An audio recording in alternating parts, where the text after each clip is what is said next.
with some emphasis rather on the romantic aspect of love, as it's different. Romance is different, but we want to talk about love as relates between, especially between a man and a woman. Okay? That is next week. Alright? It'll be interesting. But if you realize, if you realize that these sessions, sometimes we're talking about those things as well. I mean, we are alluding also to the romantic, the relationship between a man and a woman at times. Amen? Right? Right? Like last week I mentioned certain things about marriage. Okay? You with me? Alright? And week before. Now then I always talk about marriage because you see, marriage is a key institution or context for love. You with me? Alright? And last week we mentioned that somewhat. But next week we're going to go into it a little deeper, a little more emphasis on the love between a man and a woman. Okay? Romantic. On the romantic, the love in the context. This week, we go on to verse 9, right? We know in part and we prophesy in part. And we go on to verse 10, 11, 12, and 13. Much of my discussion is really on 9, 10, and 11. Alright, and we'll talk briefly, we mentioned 12 and 13. Okay? Alright. When the Bible tells us that we know in part and we prophesy in part, that follows in this verse, it follows from last week's verse, which was verses 8, alright? Which says, charity never fails, but whether it be prophecy shall fail, tongue shall cease, knowledge shall vanish away. Alright, and verse 9 now, right? Saying that, for we know in part and we prophesy in part. This is especially talking about spiritual gifts. Remember, one of the beef of the Corinthian church, Paul had with the Corinthian church, is that this was a church that came behind it no gifts. Miracles, you have that. Tongues, you have that. Right? Prophecy, you have that. Healing, you have that. Word of wisdom, telling things to come, discerning of spirits. They had spiritual gifts. But one of the problems was lack of love. Okay? And Paul is telling them that, knowledge, the gift of knowledge, and we spoke at length about knowledge last week and the ability to communicate and all that, and even knowing the future, talking about prophecy. All of that fades in comparison to the importance of love. And we examined last week that love never fails. And so, knowledge might fail you. Communication is not what humanity really needs. That's important, yes. But love is the supreme ethic. And we spoke about the importance of love in a context, and he's talking about the Corinthian church. Paul's addressing a people and a people of God here. He's addressing and he's telling them, hey, love, you need to focus on your love. Amen. So he's telling them, follow after charity. That's in the next chapter. Chapter 14, verses 1. But desire spiritual gifts. Are you with me? You see, the word follow there means to pursue, to go after. And it tells us there that by saying follow, we must be diligent to make sure that you're loving people. Alright? And love is an active word. The Bible tells us, we'll examine some of those scriptures in the future. Right? Do not love only in word. Alright? In word, but in deed and in truth. Alright? The Bible tells us. Amen? We also saw last week that to really know about love, you have to look into the Word of God. The Word of God speaks the truth. And if you have to know about love, you're going to get it from the true definition of what love is. You're going to see it in God, who is love. And you can see it in the Bible that speaks the truth about every issue, not from the Hollywood, Mills and Booms, or the soap operas, right? Not from the movie stars. And we talked about that last week, remember now? Can I kick them up? Alright. But But also, you're supposed to find a proper definition and demonstration of love in the church. The church is the body of who? Huh? Tina Turner. Church is the body of who? Michael Jackson. The body of whom? I'm not hearing you. Jesus Christ. The body of Jesus Christ. And it's the pillar and ground of truth. If society wants to know what truth is, it's supposed to get into the church. They're supposed to come to us and say, you're part of the church. I hear you are the people of truth. Supposed to come to you to find what is truth. Somebody might want to vote, say, you can help me to decide how to vote, I don't know who to vote for. And they might come to you, they say, and you might start to tell them about truth. Look for who might be truest to you. Political party. And maybe I will advise them, alright? Some people like that. They don't know what's going on socially and politically, so they ask you for their leading, for your leading. But the idea is that when people want to know what is the true matter or purpose of something, the church is supposed to be sought after. Are you with me? Just like how the Queen of Sheba, she came seeking Solomon. You with me? Alright? And the Bible is truth. Jesus says, sanctify them through your truth, your word is truth. Alright? Okay? So, the context of love is the church. We're speaking about here, amen? And God, of course. You can't talk about love and you have no God in it. Amen? Alright? If you realize people in the social media world and the media world, alright, or the movie world, or the world of fame and drama and glitter, alright, that we sometimes think is a bed of roses, alright, you realize that their definition of love does not marry the scriptures. Because it doesn't include God. Majority of that their definition of love is that they're going out with somebody and they're sleeping with somebody who they're not married to, and they're buying a ring and they're buying things for them. Are you with me? That's not what the church is supposed to glamorize. Sometimes we glamorize this one and that. Huh?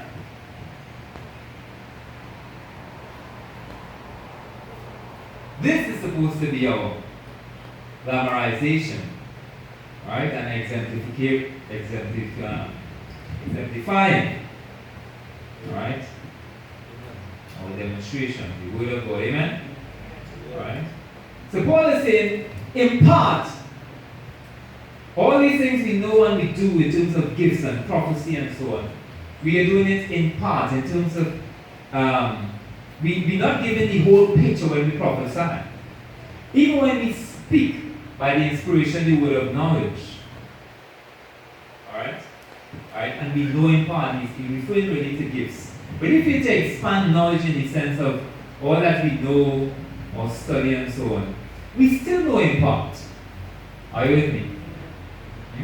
Sometimes, and I'm telling you, as I mentioned last week, the more you know about something, you realize about things and this life, you realize that when you really study, you realize you know little. This COVID is a good example of that. There's so many things people do not know about this virus. And yesterday we're trying to, and that's fine, we're trying to get a vaccine fit in less than 6 months. The HIV virus is so long, people get a vaccine yet to cure it. I wonder why. But that's a different discussion. But it goes to show that there's so many things about this world we do not know. Alright, Isaac Newton, I don't know if some of us might know. He's the guy that talks about Newton's law of motion and all those things. I know what he said on his dying bed when he's about to kick the bucket. He said, I am but like a little boy. After he wrote all those theories and knowledge that he built so much about civilization, especially the Industrial Revolution, building machinery and all those things. Right? I think by which we also went to the moon. All that is built upon his theory and science and mathematics. And he said he's like a little boy, as though he's in the earth, on the ocean of knowledge. And he took up one pebble and that's what he's presented to the world. He said, yes, still, but there's so much vast knowledge out there that he has not even tapped. Are you with me? There's so much knowledge, and what Paul is saying, we know in part, we don't know the full picture, there's so much to know. And in part gives the contrast to that which is mature or complete. And as a body of Christ, as the people of God, we are limited in our knowledge, even though we are the people of truth. There are a lot of things that we know, it is still not perfect as to when we will be with Christ, or be, as the scripture says, in Ephesians chapter 4, verses 13, the scripture I used to memorize a lot, because I was believing in the unity of the body of the unity of the churches and unity of the body of Christ. It says, till we all come in the unity, right, of the faith and of the knowledge of the Son of God, unto the measure of the stature of a perfect man. The word perfect means complete, mature. So the contrast of in part is contrasted to that which is complete and mature. Are you with me? Alright? You with me? In part, when you say we know in part, prophesy in part, it is really contrasted to that which is mature and whole. Right? So there's an allusion there that the church is supposed to grow in a sense, in a maturity and a wholeness to resemble Christ. Alright? And to become a perfect man. Perfect means mature. A lot of times we think perfect is without flaws. But most time when perfect is used in the scriptures, it really means mature. Alright? Or complete. Okay? And that is verse 9. For we know in part and we prophesy in part. And verse 10 follows. But when that which is perfect is come, then that which is in part shall be what? Done away. Alright? When the completeness of something arrives, there's no necessity for the partial aspect of it to exist on its own. And that's the idea there. Alright? As a body of Christ, when we are complete, emphasis is not on you, but on the whole body, amen? Alright? And the word complete there is contrasted, of course, with in part, and it really means developed, as opposed to in part means limited, or undeveloped or underdeveloped. When I say in part, we know in part, means that your knowledge is not complete. It's not mature, alright? All the things that you know is still limited. And mind you, he's saying all these things. He's using some examples and analogy, but he's saying all these things to show that how love is greater than all the things that we know or could know. Alright? And how important it is as well. Okay.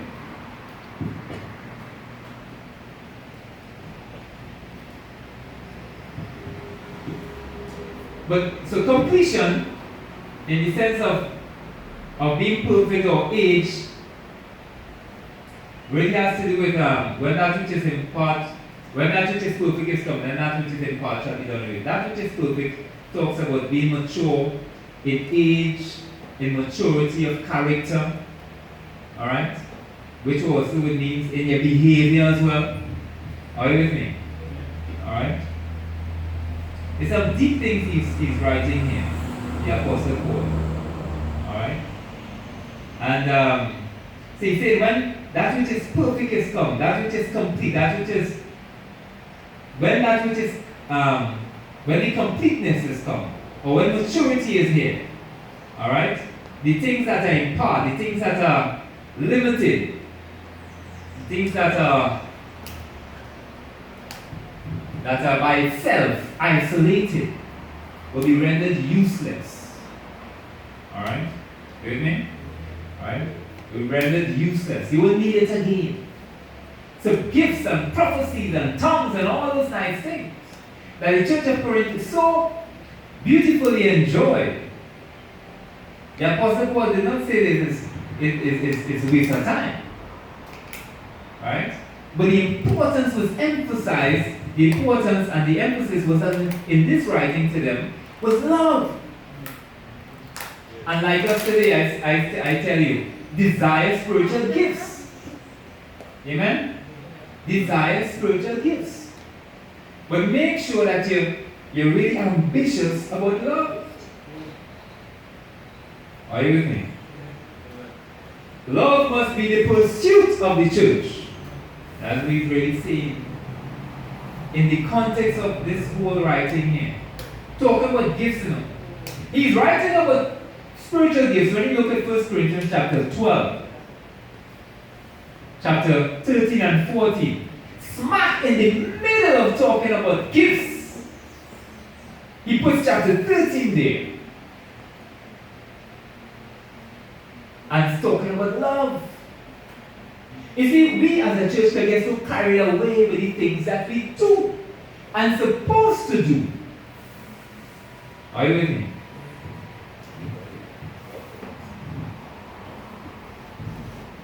Are you with me? And we can get carried away so much on what I want to do and what I should do and those kind of things that we miss the point of loving one another and focusing on the whole. That means that we have to look out for each other, and you should not look out for yourself only. You want people like that, and that's what he was addressing in the church of Corinth.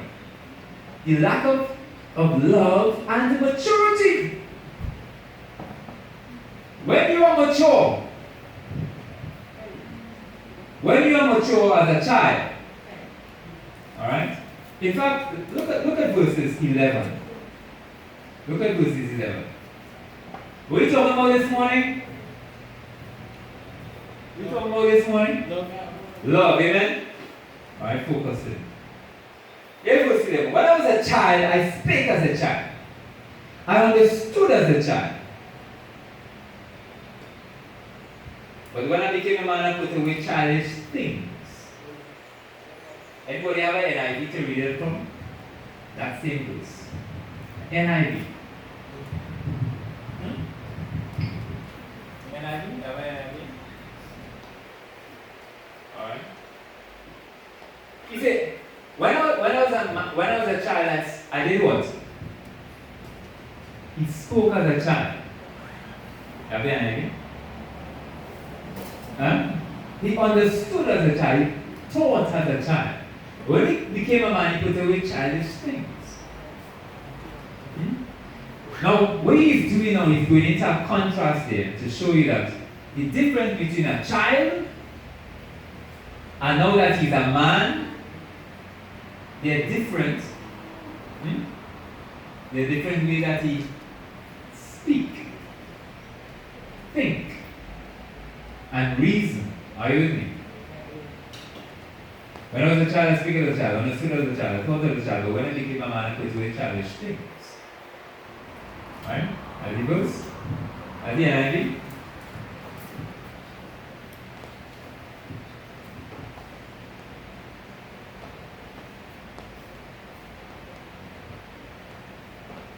When I was a child, I talked like a child. I thought like a child. I reasoned like a child. When I became a man, I put the ways of childhood behind me. Right? Similar to the King James. Okay? When you're a child, and in this comparison, he's making the comparison to the things that are important to the church, yes, but in comparing it to love,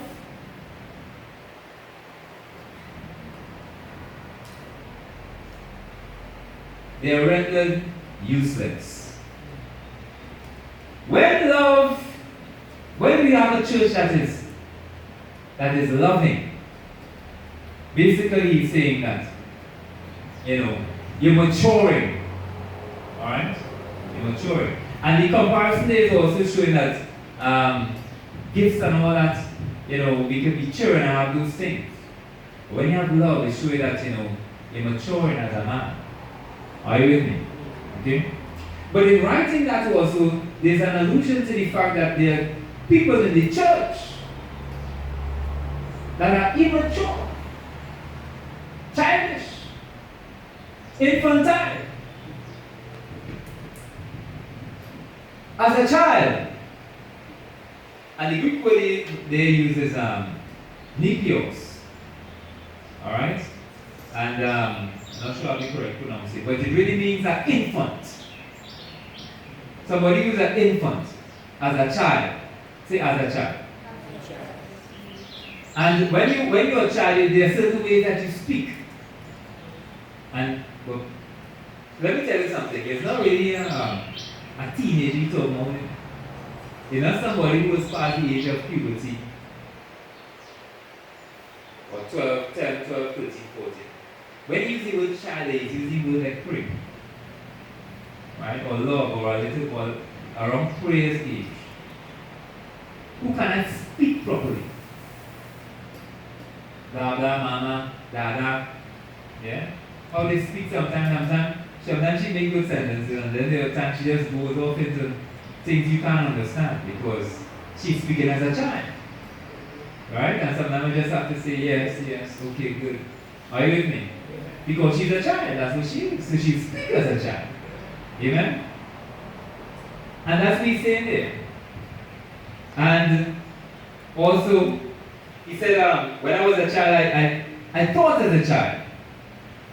Look at it. I thought as a child. I spake as a child. I understood as a child. I thought as a child. And there are two different words used there. One really means think. And it means the sentiments or the opinion that you have. Or you mean the sentiments or the opinion that you have. And then he said that, when I was a child also, I reasoned as a child. I examine things.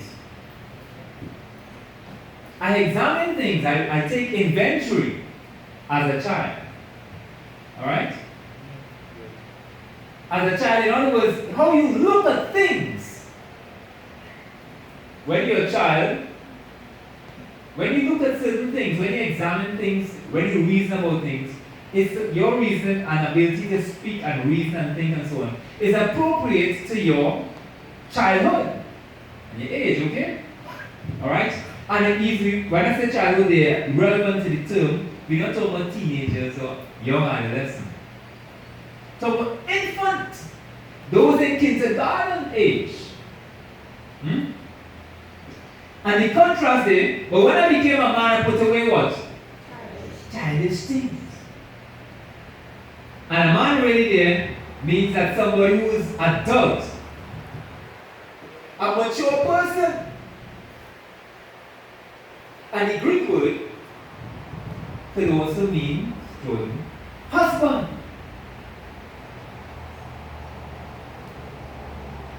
Some people they think that as a husband, could be any age and that kind of thing. A husband must be a mature person. Alright, we get to that in a while. But when we talk about child, let me tell you something. And this is an important verse for the Corinthian church. Because at one time you said, you're behaving like infants. The same Greek word. And can I speak to you like adults? Because there's division among you.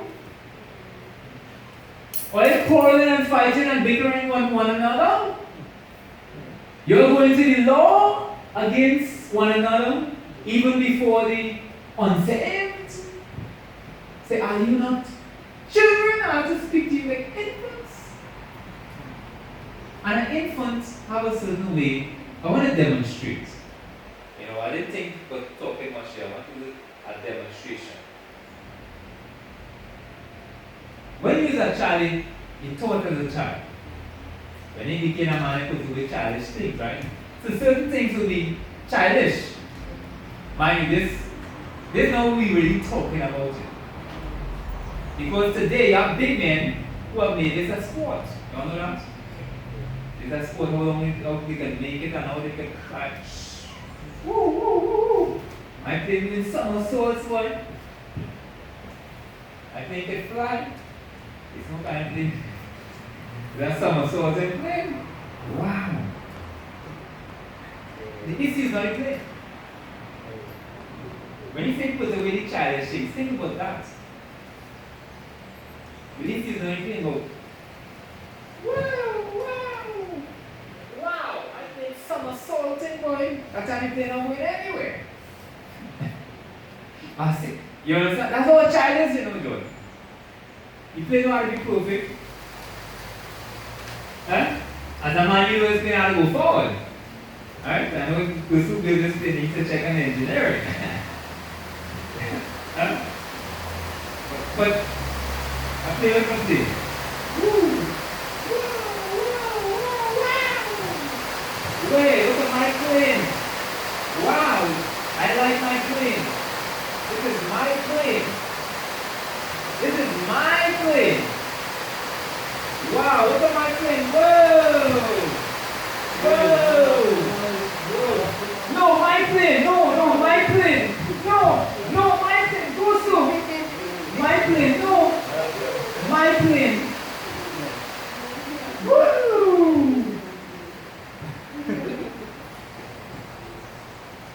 You play useless. You get the idea there? And that's what cheering on. When last time, about a month or two ago, I bought something for love. I bought it for love. But I know I can't buy two. So I have to say, pray, this is for you and love. But it's a more appropriate for love's age. Right? But knowing prayer is still around that same. So she wants to still handle it and play with it too, yeah? So I said, pray and to share it. But really, majority of it is teachers, the Bible and things. Pray past that age. But there's something that might still amuse her. You with me? And that's fine. So I said, pray, you know, it's for both of you. You have to share it. But now and then, she grabbed the box before you know it. Mine! Alright? And that's fine because she is out. But in the church, people that you expect to be a certain level of maturity, they still behaving like that. And that's where the problem is, and that's why Paul is talking about love, real love, is supposed to be mature. And as the contrast he's making there between being a child, when you speak and you behave as a child, you can no way understand the level and depth of reasoning that an adult go through. Are you with me? I know it's for adults too, but when the scripture tells the children to obey your parents, because parents know much more than you think you know. Because you're a child. Are you with me? I know it's for all age, but especially for the younger ones. It's for all age, I believe, right? Especially for the younger ones. Because sometimes as a child, you've seen things, but you don't know it, okay, to get, sometimes a child wants something. You might see something looking nice. But that might be dangerous to them. Or it might mess them up.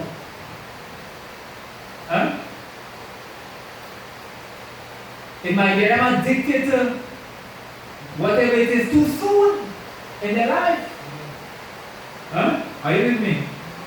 That's why it's important for we to protect our children. Children does not reason like adults. Can you think, Brother Jason, when you were a child, the things you used to think about? Mentally, you way advanced now, and so, compared to when you were 4 years old, at the age range. 4, 5, and so. You way more advanced, and so, compared to when you were infant. And what Paul is saying, love is a mature thing. Love is a mature thing. And in the church, we need to have people loving like adults and not like children.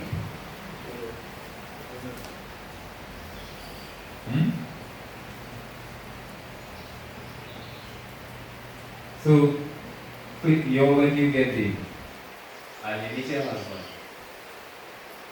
you want your husband to love you like an adult. Watch your neighbor, say, don't give me no childish love. Watch your neighbor and tell him, don't give me no childish love. Tell him I want mature love. Adult love. I mean, not talking about sex, huh? Childish love is not the real love. Are you with me? Childish love is not the real love. Alright? It's important. When you're married, you know in marriage you have people loving like children. My car, my money, my child.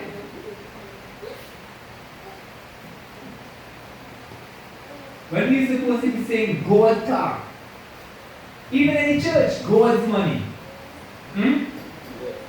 Yeah? Brother JC using the car? Yeah? It's qualified. It's God's car? Yeah? God's house. Let's just see if your house breathing and you know where to live in. You go by carry him and see. Right? Go that way, right? God's house. Eh? That's how the church operated in the early days of the church. That's when persecution came, boom, and hit the church. And they started to beat and kill Christians and fire some of them because of the Christ they believe in. The church was still strong. Why? That people said, hey, apostles, take that land, take that money, see what the people. The church then, now we have social programs and things and so on. We talk about money, right? For the government and people and so on. Alright? Back then, the church has to support people, the widows and the orphans, and people who had no jobs because it was tough then. That's why the Corinthian church, when Paul talked to the Corinthian church to give them some money, alright, to help them out, he said, and the poor saints, which were at Jerusalem. Are you with me? Alright? We want, that's the type of love